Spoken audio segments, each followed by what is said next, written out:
આપકી અદાલતમાં જન સ્વરાજ પાર્ટીના સૂત્રધાર પ્રશાંત કિશોર પર આરોપ છે કે તેઓ જવાબદારીથી ભાગે છે.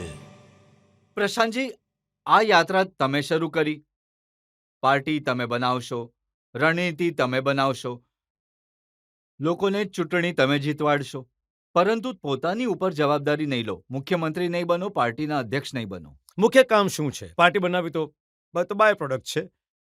સૌથી અઘરું કામ છે ત્યાંના સમાજને જગાડવું, સમજાવવું, તૈયાર કરવું કે એક નવી વ્યવસ્થાથી તમારું જીવન સુધરી શકે છે. એ જવાબદારી તો મેં મારા ખભે લઈ લીધી છે.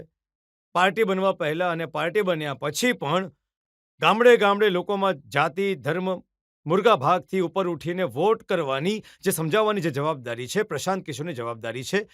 જો લોકો આ રીતે આધાર પર વોટ કરશે તો ઘણા સક્ષમ લોકો ચૂંટી આવશે. અને હું એવું નથી માનતો કે પ્રશાંત કિશોર બિહારના એકમાત્ર સક્ષમ વ્યક્તિ છે. બિહારના ગામે ગામ મારા કરતાં વધારે સક્ષમ અને સમજદાર લોકો છે. ફક્ત જરૂરિયાત એટલી છે કે તેમને એકત્ર કરવામાં આવે. એ માટે હું દળનો નેતા નથી. તમે પૂછ્યું કે દળમાં પદ શું છે? દળમાં પદ મારા સૂત્રધારનું હોવાનું છે. હું તમને મેં તમારી આખી વેબસાઇટની તપાસ કરી.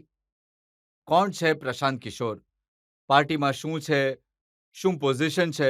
શું એમની એકાઉન્ટેબિલિટી છે? શું રિસ્પોન્સિબિલિટી છે? પણ કંઈ ન મળ્યું. પાર્ટી નથી ને. પાર્ટી જ્યારે 2 તારીખે બનશે તો એમાં દેખાશે કે કોની શું શું જવાબદારી રહેશે.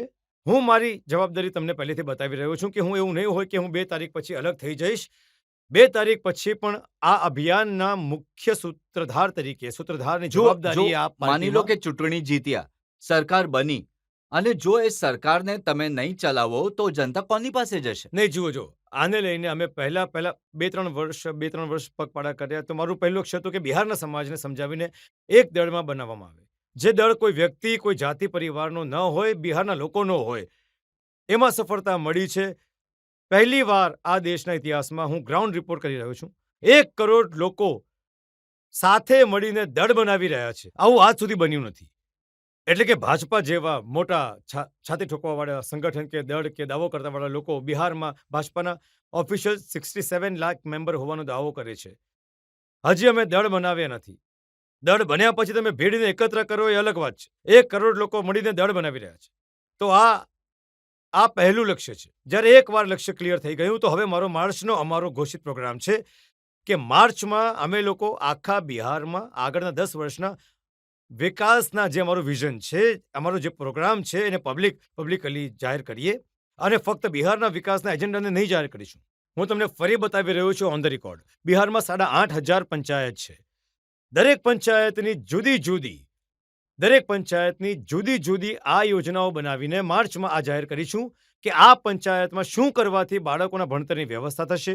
આ પંચાયતમાં શું કરવાથી 800 થી 900 નવા રોજગાર તકો ઊભી થઈ જશે. આ પંચાયતમાં શું કરવાથી ખેતી કિસાની કરવાવાળા લોકોની ખાવાવાળા ખેતીથી જુદી કમાવાવાળી ખેતી તરફ જશે. આ વાત દરેક પંચાયતની બનાવીને જાહેર કરીશું. મારો અત્યારે ફોકસ શું છે? ઓક્ટોબર સુધી સૌથી સારા લોકોની દળ બની જાય અને ઓક્ટોબરથી લઈને માર્ચ સુધી જ્યારે હું લોકોની સાથે હવે ફરી રહ્યો છું તો આ એજન્ડા છે વિકાસનો એ કાર્યક્રમ આખો બનાવવામાં જે આવે. માર્ચ પછી લોકો સાથે બેસશે, સાથે ચૂંટણી લડશે. જો લોકો ચૂંટણી આવશે તે બનશે. જ્યારે આટલા સક્ષમ લોકો સાથે મળીને દળ બનાવી રહ્યા છે, આટલા સક્ષમ લોકો આવીને આવતા 10 વર્ષનો સાથે મળીને દળ બનાવી રહ્યા છે. બિહારની જનતા તો તમારો ચહેરો જોઈ રહ્યા છે, તમારું વિઝન જોઈ રહ્યા છે, તમારો પ્રોગ્રામ જોઈ રહ્યા છે, તમારો બેકગ્રાઉન્ડ જોઈ રહ્યા છે. હવે કોઈ બીજાને બનાવી દેશો તો કેવી રીતે એક્સેપ્ટ કરશે? બિલકુલ, બિહારની જનતાને મને જોઈ રહી છે અને મારું આશ્વાસન પણ છે કે હું જ્યાં સુધી છું આ આખા અભિયાનમાં, આની ઈમાનદારીમાં, આની શુદ્ધતામાં ઓછો પણ નહીં આવવા દઈશ. હું એમના એ વાતનો ગેરેન્ટર છું કે કોઈ પણ ખોટો માણસ આમાં નહીં આવી શકે. જે વાત અમે પબ્લિકલી કહી રહ્યા છીએ એના પર અમે કાયમ રહીશું. જો એમાં કોઈ ભૂલ થશે તો બિહારની જનતા મારું ગળું પકડી લે. પણ એના માટે જરૂર નથી કે હું વિધાયક બની જાઉં, મંત્રી બની જાઉં. જો રજતજી, તમે આટલા લાંબા સમયથી પત્રકારિતા કરી રહ્યા છો, તમને જો વિધાયક સાંસદ બનવું હોત તો દેશમાં આવું કયું દળ છે જે તમને સાંસદ નહીં બનવા દે, રાજ્યસભામાં મોકો ન મળે? કોઈ પણ મોકલી દેશે. નહીં, આમાં સાંસદની વાત નથી, એમએલએની વાત નથી. બિહારને એક એવા મુખ્યમંત્રી જોઈએ જેની પાસે એક દ્રષ્ટિકોણ હોય. મને લાગે છે કે 243 લોકો જો ચૂંટણી લડશે એમાં વધારે પડતા લોકોમાં, એમાં ઘણા લોકોમાં તમને સક્ષમતા દેખાશે. ઘણા સારા લોકોને હું લઈને આવી રહ્યો છું. તમે જોશો એવા લોકોને લઈને આવીશ. અમુક લોકો કહે છે કે પોતાનું નામ એ માટે આગળ નથી કરવા ઈચ્છતા કેમ કે એ બ્રાહ્મણ છે, પાંડેજી છે, તો લોકો એમને વોટ નહીં આપે. જો આ લોકોનો ભ્રમ છે. ભાઈ જો હું બ્રાહ્મણ છું, દરેક વ્યક્તિ જે જન્મ્યો છે દેશમાં કોઈ ને કોઈ જાતિનો તો છે જ. મારું તો કોઈ જાતિઓમાં વિશ્વાસ નથી, પણ મારું નામ છે પ્રશાંત કિશોર. હવે આરજેડી જેવા લોકોએ જે જીવનમાં નહીં જાતિને આગળ કંઈ જાણે છે ને કંઈ પાછળ કંઈ જાણે છે. તો કહે છે કે આમનું નામ છે પ્રશાંત કિશોર પાંડે. અરે ભાઈ, મારા પપ્પાનું નામ છે ડોક્ટર શ્રીકાંત પાંડે. મારું નામ છે પ્રશાંત કિશોર પાંડે. એ માટે કરે છે કેમ કે પોતાના સમાજમાં એ મેસેજ આપે કે જે ગરીબ છે, જે પછાત છે, એને કહે કે આ સવર્ણ છે. મેં ખુલ્લા દિલથી કહ્યું છે કે ભાઈ આ બતાવી દો કે નીતિશ કુમાર જે મુખ્યમંત્રી છે એ પણ કોઈ જાતિના છે. એમની જાતિની સંખ્યા કેટલી છે? 2% ઓછી છે બિહારમાં.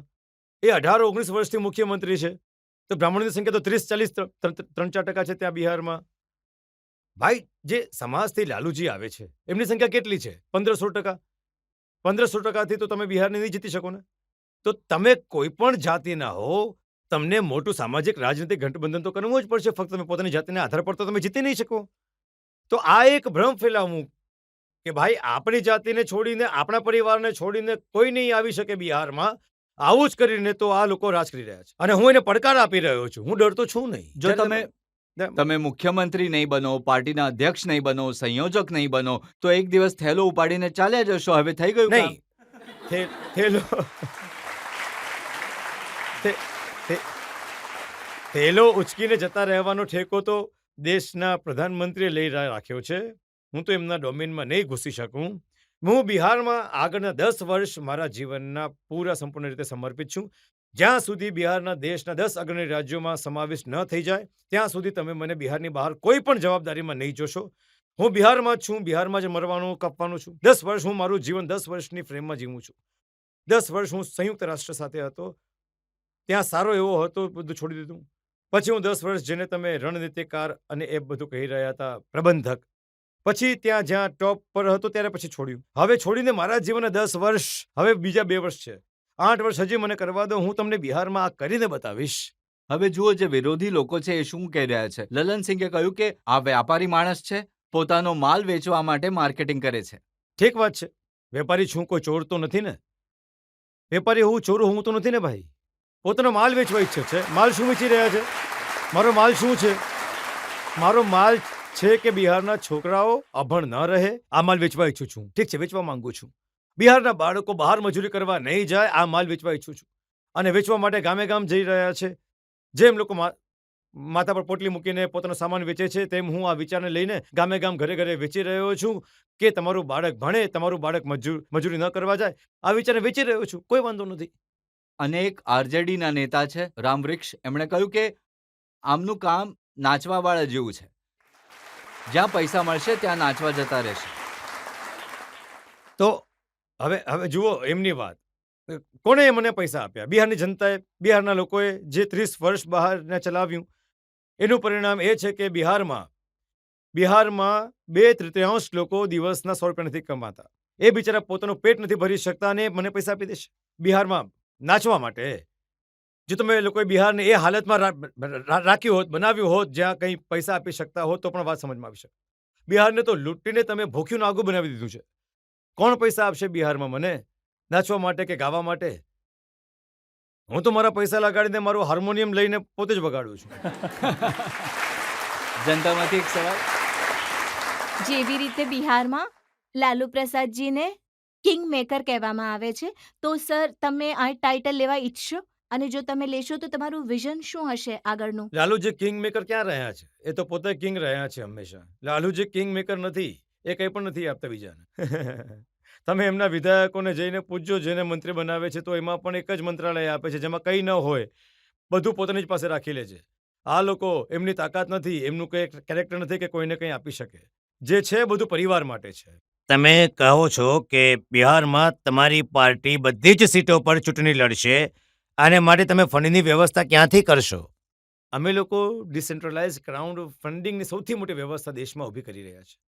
જેમ કે 2011-12 પહેલા તમને દેશના મોટાભાગના લોકોએ ન હતી ખબર કે સોશિયલ મીડિયા પણ એક માધ્યમ હોઈ શકે છે ચૂંટણી પ્રચાર પ્રસારનું. એ જ રીતે બિહાર જેવા રાજ્યમાં હું એક વ્યવસ્થા ઊભી કરી રહ્યો છું, જ્યાં ઘરે બેઠા લોકો પોતાના મોબાઈલના માધ્યમથી જન સ્વરાજની આ વ્યવસ્થાને ડોનેટ કરી શકશે. અમારા લોકોનું લક્ષ્ય એ છે કે બિહારની 13 કરોડ વસ્તીઓમાંથી ઓછામાં ઓછી 2 કરોડની વસ્તીથી, 2 કરોડ લોકોથી 100 રૂપિયા ફાળો લેવામાં આવે બેંકોના માધ્યમથી. જો 2 કરોડ લોકો 100 રૂપિયા પણ આપશે તો જન સ્વરાજના ખાતામાં 200 કરોડ રૂપિયા થશે અને 200 કરોડ રૂપિયા 243 વિધાનસભાના ક્ષેત્રોમાં ચૂંટણી લડવા માટે પૂરતા છે. હવે તમે કહેશો કે પહેલાથી કેમ નથી કર્યું? પહેલાથી એટલા માટે નથી થયું કેમ કે પૈસા આપવાની વ્યવસ્થા નથી બનેલી કે કઈ રીતે આપી શકાય છે. પ્લસ લોકોમાં જાગૃતતા નથી. લોકોએ તો સમજે છે કે નેતા પહેલાથી જ લૂંટીને બેઠેલા છે, આને પૈસા કેમ આપીએ? પણ જો તમે માનથી સમજશો તો બિહાર ભલે ગમે તેટલું ગરીબ હોય, 2 કરોડ લોકો તો એવા જરૂર છે જે 100 રૂપિયા આપી શકે. તો અમે લોકો ગામ જઈને શું કહી રહ્યા છે કે જો તમે 100 રૂપિયા વર્ષમાં આપી દેશો તો તમને રાશન કાર્ડ બનાવવામાં 2,500 લાંચ નહીં રાખવી પડે. જો તમે 100 રૂપિયા આપશો તો તમને ઇન્દિરા આવાસ માટે 20,000 રૂપિયાની લાંચ નહીં આપવી પડે. તમને પાસપોર્ટ વેરિફિકેશનમાં 1,500 રૂપિયા નહીં લાગશે.